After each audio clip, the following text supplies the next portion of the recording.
Hey everyone! Welcome back to the channel. Today, I'm going to show you a quick and useful Python trick, how to create a function that accepts multiple arguments, even if you don't know how many in advance. Let's get started.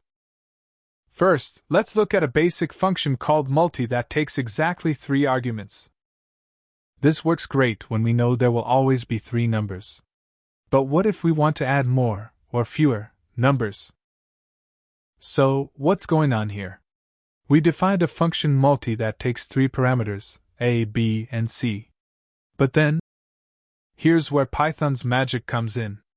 We can use the asterisk symbol to accept any number of arguments. This way, we're not limited to just 3 numbers. We can pass in as many as we want. If you learned something new, make sure to like, comment, and subscribe for more Python tips. And let me know in the comments, what would you use this trick for? Thanks for watching, and I'll see you in the next one.